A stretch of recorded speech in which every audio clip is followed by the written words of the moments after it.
Hey everyone, and welcome back to Ontario Cryptids. Hope you all enjoyed trick-or-treating with your kids or grandkids, or maybe you were just shelling out candy like I did since my son's trick-or-treating days are over. Or perhaps you live in an apartment or Halloween is just not your thing. At least here in TO, it was a windy, mild evening on Halloween night, perfect to head outside. If you've been enjoying the content, why not take a quick second to hit that subscribe button and hit that notification bell. That way you'll never miss out on the latest episode and you'll be joining a community of like-minded individuals who share your interests.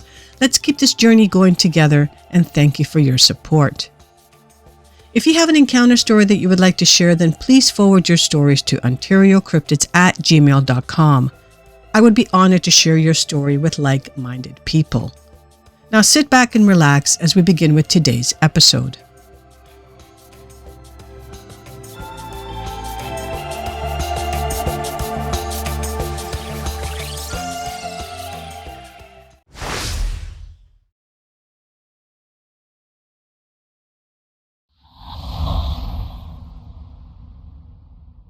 This first one takes place on September 19th of 2024, and we're going to be heading to Rockingham County, Virginia, and the nearest town is Shenandoah.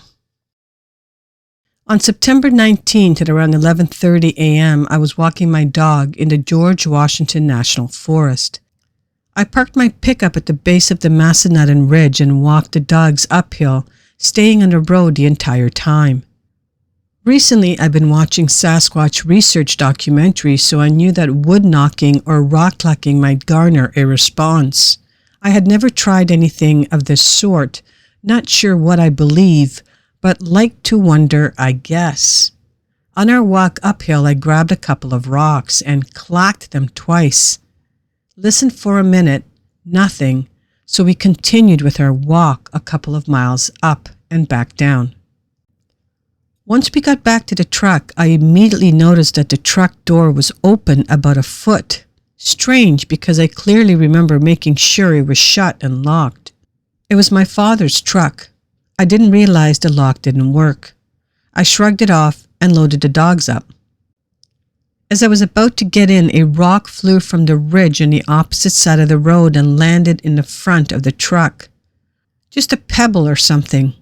A couple of seconds later, a larger rock flew from the same direction, hit some branches, flew over the truck, missing my head by maybe 6 feet or so, landed, and bounced off the ground. Scared now, I looked into the direction it came from, and I heard a low, distinct grunt or something. It was 2 of them, as far as I could tell, just sounding like 2 different individuals doing the grunting. Hard to explain. On top of all that, I dropped my keys somewhere. I unloaded the dogs, and we were walking to the park entrance. Once there, I could still hear brush moving away from us. I called someone out, and we went back to the truck and called the locksmith. We were there for maybe 3 more hours. It was silent the whole time. I picked up the rock. It was about a golf ball size, thrown about 50 yards or so above me. It landed like it came from some height.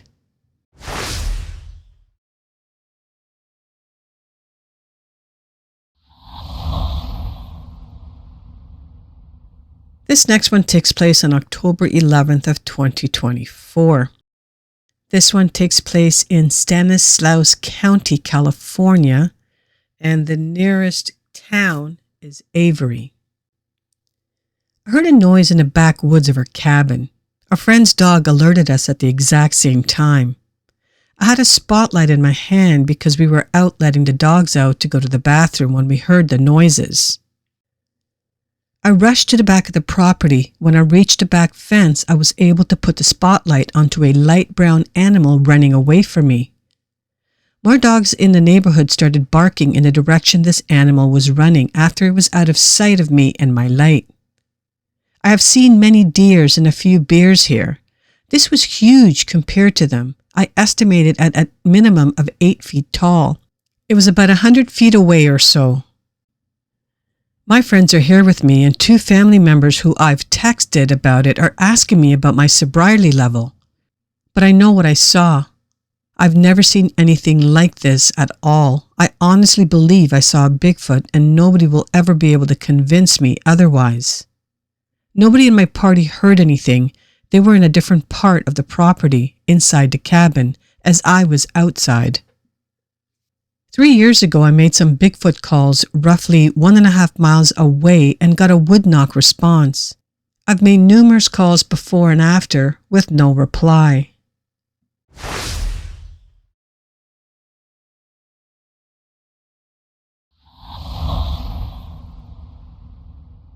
This last one takes place on July 2nd through to the 5th of 2024. We're heading to Clallam County, Washington, and we're going to the Olympic Peninsula. I was told this property had been in the family since 1800s.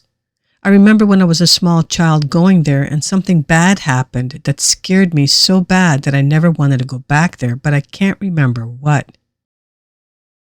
50 years later, I decided to go back for a family reunion camping trip on the property. We got there on July the 2nd of 2024 at about 12 p.m. We set up camp and popped tents. They were the pop-up tents with covers that cover the air vent net windows that staked into the ground. Afterwards, we visited with 2 family members that were staying in a cabin. Each day it was clear and hot, and the nights were clear and very cold. The whole time we felt like we were being watched. We had an uneasy feeling about being there. We heard a lot of noises, roaring, growling, whoop sounds. Not like any animal we've ever heard before, but it was from a large animal. The sounds were coming from one area, then over in another. I joked about that it almost sounds like they were talking to each other. And lots of other animal sounds that I recognized growing up in mountain country. We would hear frogs croaking, and then all of a sudden it would stop, and we would hear cracking of sticks and breaking of branches in the woods. My uncle said it was just animals in the woods and that it was nothing to worry about. We went to bed at about 12:30 a.m. and at about 1 a.m. my mom sat up and looked behind her at the back of the tent and then moved over and laid back down and went to sleep. The next night the same thing happened again with my mom. The third night we all sat by the fire pit and my mom went to bed at 11 p.m. and slept in the car. My grandson and I went to bed at 11:26 p.m. We heard lots of fireworks going off, echoing through the valley. Since my mom was sleeping in the car, I moved the air mattress, a queen size about 3 feet tall, to the center of the tent. I laid on the side closest to the door, on my right side to be able to see the door. I climbed into the sleeping bag and put another blanket on top of the sleeping bag. I zipped up the sleeping bag and covered my head and put the flashlight inside of my sleeping bag with me in case my grandson yelled for me.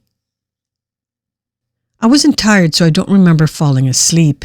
When I slept, it was always a light sleep so I could hear my grandson, so half asleep and half awake. All of a sudden, I felt the back of the tent touch my back, and then something grabbed my arm and started shaking the air mattress violently.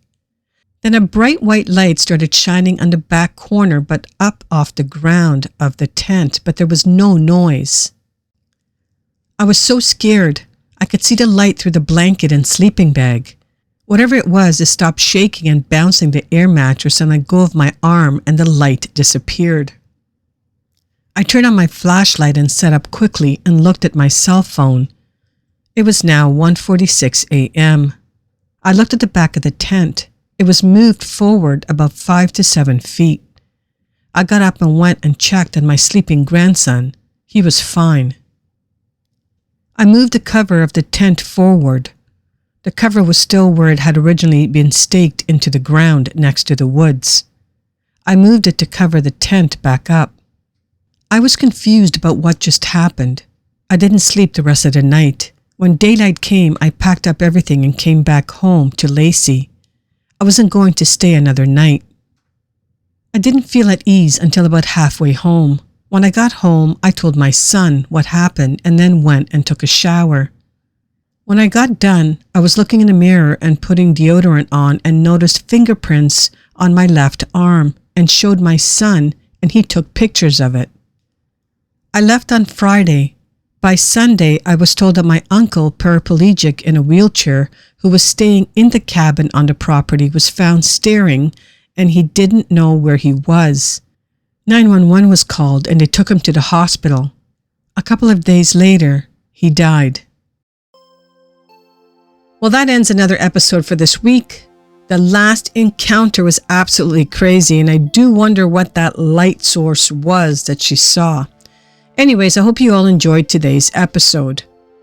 Now to acknowledge the current OC members, I would like to thank Elizabeth, Jim, Diana, and Teresa for the contribution and support as members of the OC community.